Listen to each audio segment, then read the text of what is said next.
Live and on demand from the WNY News Now studios in downtown Jamestown. This is WNY News Now.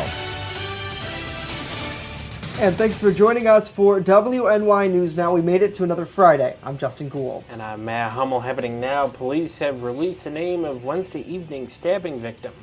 Plus, Jamestown police are still looking for a man wanted for attempted arson. But first, Chief Forecaster Dakota Hunter is standing by with a first look at our weather. Hey, Dakota.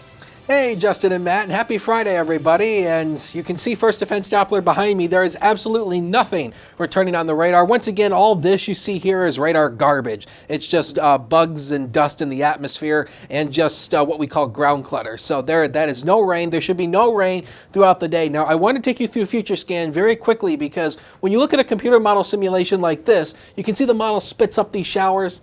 That is not going to happen. The day today is going to be mainly dry. The dew points are actually down into the 50s, so the air is dry. This is not going to happen, so don't even look at that because that's not even going to happen. So we'll take you hour by hour. You can see here the day is going to be dry with lots of sunshine. We're going to be cooler today than we were yesterday. The computer model data is trying to spit out around 70 degrees in the city of Jamestown. Most areas should stay into the 60s all day, but it's going to feel like fall with a nice chill. We'll talk about how long that will last. Plus, do we see any humidity?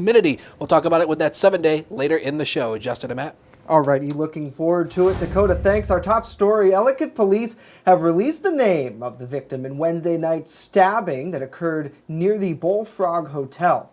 Officer Dan Lighton tells WNY News Now that the victim's name is Randy Wood Mancy Jr. Wood Mancy Jr. was sent to UPMC Chautauqua Hospital, later transferred to Hammett Hospital for injuries sustained in the stabbing, which the officer said occurred during an altercation between an unnamed male suspect and Wood Mancy Jr. in the dirt parking lot across the street from the Bullfrog Hotel.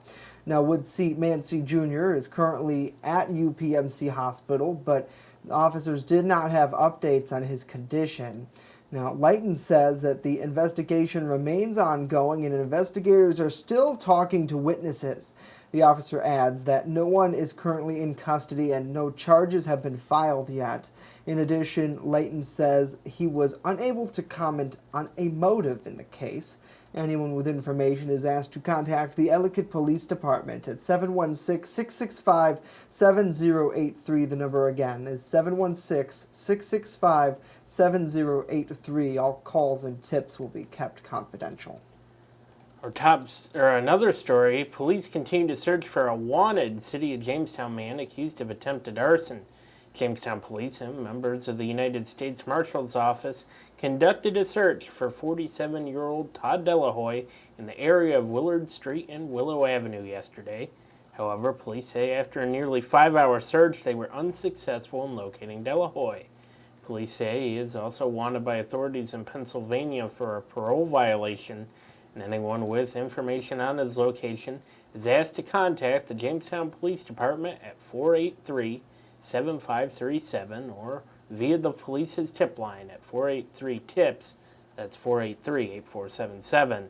All calls and tips are kept strictly confidential. And Rochester's Supreme Court Fourth Department Appellate Division denied the City of Jamestown's petition to annex the Jamestown Board of Public Utilities Dow Street substation property yesterday. The City of Jamestown and Jamestown Board of Public Utilities, in a joint statement to WNY News Now, said they are disappointed in the decision and will continue to pursue annexation of that substation property. BPU officials said the proposed annexation would save the utility approximately $173,000 in property tax payments to the town of Ellicott, Village of Falconer, and Falconer Central School District annually. The city and Jamestown Board of Public Utilities would receive a tax equivalency payments of around $80,000 a year from the utility. Now, city and BPU officials say that they are considering and evaluating all available and viable legal options to move forward. The substation sits on property in the town of Ellicott and Village of Falconer on Dow Street between Tiffany Avenue and south of East 2nd Street. Unvaccinated students will have to find a new way to school after a controversial state law passed this spring prohibits them from riding public school buses or attending class. The law gives unvaccinated students up to 30 days after they enter a school to show they've had the first dose of each required immunization. The Cattaraugus County Health Commissioner says he is particularly concerned with unvaccinated Amish students riding buses to school. Many don't attend public schools but still use buses to get to Amish schools.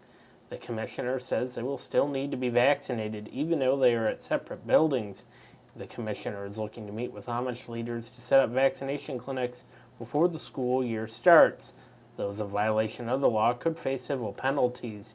And last week, some lawmakers in the state government argued a special exemption should be made to let unvaccinated students attend school. Health experts cite an immediate danger, Justin, to all students amid one of the biggest measles outbreaks in more than 25 years. Yeah, it certainly is. Good Friday to all of you. Thanks for joining us here on WNY News Now. Very controversial issue there because a lot of people are saying, it's their right not to be vaccinated. But on the flip side of the coin, it is a public health issue to not have a vaccination, specifically for the measles outbreak. We've seen the side effects of that. So I think something that's going to continue. And right now, the law in New York State is you have to be vaccinated to attend a public school and to ride the buses in that area. So certainly we'll see what happens there in specifically Cat County and kind of where things develop as well. So happy Friday to Cindy. Thanks for tuning in. Susie, good to see you. Tammy, thanks for joining us. Connie, Bonnie, Ruthie, Renee, Joanna, Jamie, Michael, Jeff, Josh, Jesse, Cindy is here. Thank you all for tuning in. You may have seen the headlines yesterday. And a mass flash of breaking news. I was out of the newsroom. Matt Hummel was on duty, though, and you and our news producers lit up my phone with breaking news notifications throughout the afternoon as police were searching for a wanted man. Here's some more from the scene. I guess what people in that neighborhood, Matt, were telling us that it was kind of crazy because the officers were searching backyards and walking up and down streets and had guns out. What was it like there? Well, by the time I got there, I mean, it seemed like it settled down a little bit, but, I mean, you could tell that, well, one thing Justin, is when the U.S. Marshals get involved, that adds to the scene. Yeah, absolutely. You could tell that yesterday. It'll be interesting to see if Jamestown police can, or when, I should say, they can pursue, Delahoy. Yeah, absolutely. And one of the big things too is that yesterday's search didn't yield any sort of results. Police obviously not really specific as to where they would be searching next. Certainly that's something they want to try to keep under wraps. So yeah, I mean we'll continue to follow it. I mean we don't expect any more searches. They could happen. But, there's so much up in the air that we don't know. So certainly a lot of people, though, I think in the neighborhood were very concerned yesterday because they wanted to know if their safety was at risk. And now police telling us they don't believe that there was any sort of immediate danger. But either way, helicopters abreast and, the dogs are searching and the long guns out. Certainly is something you always see in that other neighborhood. So, certainly very scary, nevertheless. Coming up next, Chief Forecaster Dakota Hunter. He's here to take a look back at an earthquake that rocked much of this area earlier this decade. A big anniversary there. But first, why officials in Cattaraugus County are considering a ban on flavored e-cigarettes to combat teen use. Hey, Dakota. And we'll take a live look at the HD News Now cam. You can see the clouds breaking apart downtown, and that's going to be the story pretty much throughout the weekend. We'll talk about it next as WNY News Now continues in a minute, so don't go away. Live and on demand, you're watching WNY News Now.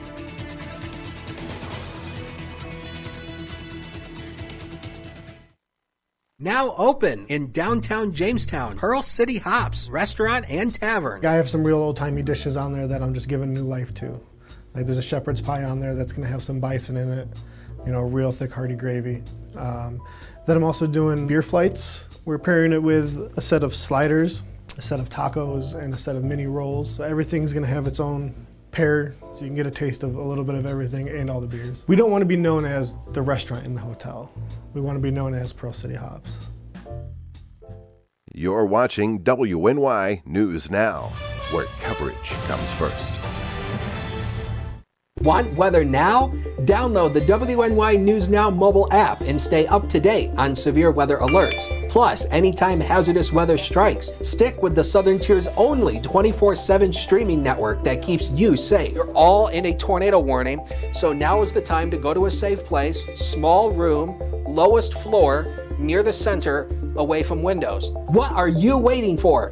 Download the WNY News Now mobile app today. It's free in the Apple App Store and Google Play Store. Happening now, officials in Cattaraugus County are considering a ban on flavored e-cigarettes to combat teen use. This week, the Cattaraugus County Legislature's Human Services Committee tabled a proposed law that would effectively ban the sale of flavored e-cigarette juice in the county. The lawmakers say flavored e-cigarettes are popular among youth and contribute to teen smoking. The law states that many e-cigarette and liquid nicotine products come in flavors that are attractive to young people, such as cherry, fruit punch, chocolate, and cola. The legislature found that limiting liquid nicotine to tobacco flavor available for purchase would reduce children's interest in using these products while allowing adults the option to continuing e-cigarettes as a replacement for traditional tobacco products or for smoking cessation purposes. A similar ban was proposed in state government this spring but never got to a vote. Lawmakers are expected to continue discussions at their next session and seek public input on the issue. Well, 8 years ago today, a massive earthquake rocked much of the East Coast, shaking parts of Western New York. Chief Forecaster Dakota Hunter joins us now with more on the impacts. Hey, Dakota. And I actually do remember this day very well. I actually just got up and I just went downstairs and the whole house started shaking. And this was the earthquake that was centered in Virginia in 2011. It occurred at 1:51 p.m. Eastern Daylight Time on this day in 2011. The actual epicenter was just to the northwest of basically Richmond, Virginia. That's where it was actually centered. The final rating on this, according to the USGS, was a 5.8 on the moment magnitude scale. Actually, we don't use the Richter scale anymore. We use a scale called the moment magnitude scale. It was felt all the way from Atlanta, Georgia, all the way up to Canada. They reported feeling shaking. And according to the USGS, this is actually the most widely felt earthquake in the United States, with over a third of the U.S. population being able to feel the shaking. Here's a map that comes from the USGS that shows all the reports where they actually reported the shaking. So all these blue dots indicates where they actually reported it. You can see the Southern Tier and much of Western New York actually reported feeling it. So the main question is, why was it felt so far away? Well, it actually has to do with the Earth's bedrock. The rock formation of the Earth's crust on the East Coast is older and much denser. Because of that, the waves when an earthquake occurs on the East Coast can generally travel at farther distances. So it's sort of like a highway. It's able to flow freely because there's very little resistance to absorb energy. Now on the West Coast, the Earth crust there is much more it's more crumbly. There's a lot of faults in it, and all those little faults actually they actually result in energy loss. So that's why on the West Coast, earthquakes aren't felt for longer distances, but on the East Coast, it's felt over a much variety of area. And like I said, I do remember that day very well, and I think that might have been actually my first earthquake. How about you, Justin? Did you feel it? Yeah, I did actually. I remember sitting in my dining room at home. I was in school at the time and doing some work, and the chandelier was shaking pretty crazy like, and certainly that was all I saw from it. I know some other people said they felt the entire place shaking. Yep. I just remember the chandelier moving, and I'm like, that's weird because nobody touched it. So, yeah. Always value your. It wasn't ghosts. It was just the earth. Well, I certainly hope not. So, Dakota, thank you. You're welcome. Now, damage from the earthquake was the greatest in Louisa County, Virginia, the location of the epicenter there, where 2 buildings and the ceiling of the town hall collapsed. Pretty crazy, Matt. Absolutely. And English, language arts, and math test scores here at Jamestown Public Schools, they're going up. School officials in a press release Thursday said that scores at Ring Elementary School showed the most improvement, making a 13% gain in ELA and 16% gain in math. 2 out of the 3 middle schools also made improvements in both subject fields. Superintendent Brett Apthorpe says he is proud of the hard work of teachers, principals, and students to show significant progress. Overall, Apthorpe says that students improved more in math than ELA. Bush and Lincoln Elementary Schools were also among the highest performing schools in the district. Well, a petition with more than 300 signatures seeking to keep AIDS Memorial Park in downtown Jamestown was presented at a public input meeting Thursday night. The director of the Jamestown Renaissance Corporation, Pete Maglia, told WNY News Now that the petition was started by a local artist, Autumn Echo, who seeks to keep the park and AIDS Memorial and keep it here downtown. Now, Potter's Terrace, also known as AIDS Memorial Park or Wood Park, was closed last month due to structural issues. Maglia said his group will continue to seek input from the community on what happens to the site. The Jamestown Renaissance Corporation Board of Directors will ultimately be responsible for making a decision on what to do with the closed park. Now, the meeting was held at Winter Garden Plaza, had around a half a dozen people in attendance. Most of those in attendance sided with the petition keeping the park downtown. Maglia says one of the biggest constraints that the group is facing is funding to make repairs to the park. Now, the deck was originally built over a basement of a burned-down building over the past few years and has gone into decay. Now, Matt, an architect, recently found that several nuts and bolts holding that deck together have begun to rust and suggested closing the park down. Well, to me, I always thought it was all right. But you know what? Maybe I didn't look too close. And it seems like there was things underneath that maybe we couldn't see. That from could above. be, yeah. So certainly, as we reported there, one of the biggest things is the financial aspect of it. They really hope to find someone to come in and say, hey, I want to develop it, or maybe a business nearby would say, hey, I want this to be part of my business now. I'm going to develop it or fix it up or take control of it or whatever they wanted to do. So either way, at the moment, it's a closed off section. There's some nice display up on the fence. So we'll see what happens. But certainly, officials at the JRC say it's going to be a long process as they continue to seek input from people, ideas, and then hopefully the funding to fix it up. So either way, I'm impressed because a lot of times we talked about this morning, we were like, this is interesting. We see a lot of lack of government participation, and obviously this is not government by any means. This is a community organization, but we see a lot of lack of participation, and that's a pretty good number, 300 plus for that petition. So it seems like a lot of people do want this to stay, and I think for me, it's in context, the park is out. There's a wall right past here. The park is right there. So for us, it's kind of a bummer to see it closed, but safety first, always. That's right. Seth, hopefully you are doing well. He suggests funding from the Comedy Center. Yeah, maybe they could do something with that. Jenny, she likes the name Potter Terrace better than AIDS Park. I know they've had a ton of names on that spot.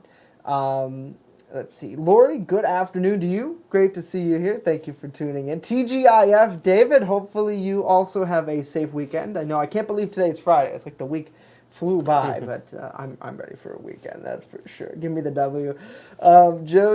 Joanna, good afternoon to you. She says she remembers that earthquake. She was delivering food and there were police. Oh, no, I'm sorry. No. She's talking about, not the earthquake. She remembers the standoff yesterday. She said it was crazy. There were police and marshals everywhere. And, certainly... with the warrant detail, right? Yeah. Norberg says his backyard is good, so that's good. I'm glad you were able to check that out. Thank you, Renee, for your very nice comments. Let's see who else commented here. Very, very good idea. Thank you to you as well. Thank you, Arturo. For tuning in. Hopefully we got that name right. So. Arturo? Arturo? Yes. Arturo. Thank you, sir, for tuning in and partaking in the broadcast. You know what to do. Like, comment, share, and subscribe to these videos so you can stay up to date with your local news. And be sure to download our mobile app. Search WNY News Now in the Apple App Store and Google Play Store for that. Coming up, Chief Forecaster Dakota Hunter. He's back with a look at our weekend weather. And later on, a special birthday celebration when WNY News Now returns.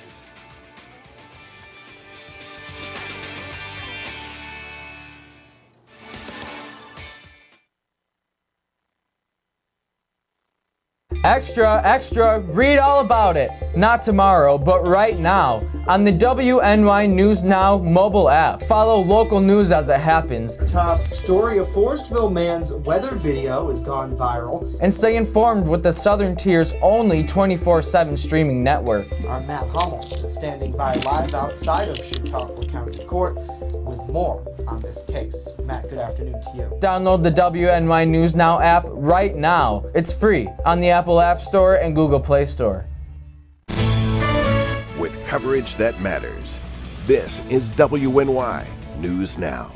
EagleZip.com is your local one-stop shop for all of your home and business computer needs. Located on Fluvan Avenue Extension, just outside of Jamestown, EagleZip.com sells and services all brands of desktops and laptops, as well as servers and network equipment for your business. All new computer sales include transferring your data from your old computer, plus a 2-year warranty. Call EagleZip.com today. Stop by EagleZip.com today and let us make computers easy for you.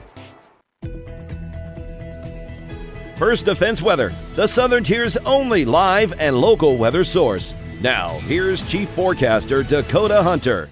All right, welcome back. And the high yesterday was 69 degrees. We stayed in the 60s all day yesterday. 54 degrees was the low this morning. It was a crisp, cool morning when you got up this morning. It was a windows open kind of night with no fan or no AC. It was great. Record high for today is 87, set back in 1989. We're going to be nowhere near that. And look at the sunset, 8:06. It's getting sooner every single day. Here's what's coming up. Break out those sweatpants and the pumpkin spice. If you're a fan of sweatpants like me, you're going to love this weather because we've got more of it coming on the way. And we've got loads of sunshine through the weekend, so that's the good news. No weather hassles through the weekend, so it's going to be great for anything you want to do this weekend.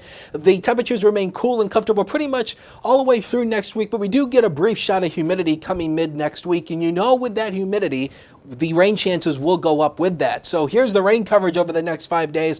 Really nothing over the next 3 days, really, or 4 days, actually. It's not until Tuesday and Wednesday when the humidity starts to come up a little bit. That's when we start to reintroduce the chance for maybe a few scattered showers and storms through the afternoon hours. News Now Cam, again, partly to mostly cloudy skies pretty much across the region today. That's going to be the story. 65 at the airport with a north wind at 10. There's a dew point of 53. So all in all, the air is relatively dry, so today should be mainly dry along with that. Here's the cold front that plowed on through yesterday. This is the reason why it's cooler, because we have a high pressure area up in Canada that is built in across the Northeast. So with this front, that's the reason why it's cooler, and it's going to remain that way. And much of the continental 48, not a whole lot going on. We have a few little rain showers down here, down in the deep south, but all in all, the continental 48 is pretty quiet. Bonfires tonight, if you want to do them tonight, it's going to be a great night for it. 66 around 7 degrees, lots of sunshine, dipping back into the mid-50s by the time midnight rolls around. Clear skies.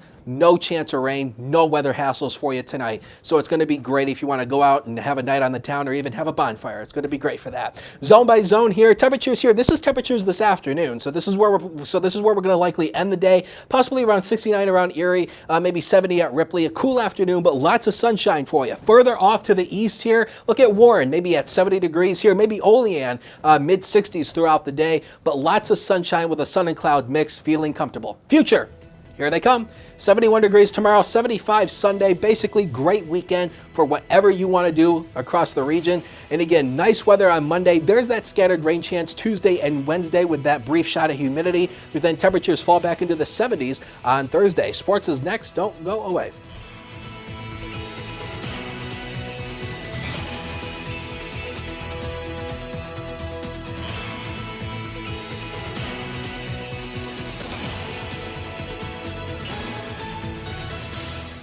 You're watching WNY News Now, your source for breaking news. WNY Sports Now is powered by Phone Zone of Jamestown. With the largest inventory around, we buy and sell our own merchandise at a price that can't be beat. Have a broken screen? We'll fix it. Learn more at phonezoneshop.com.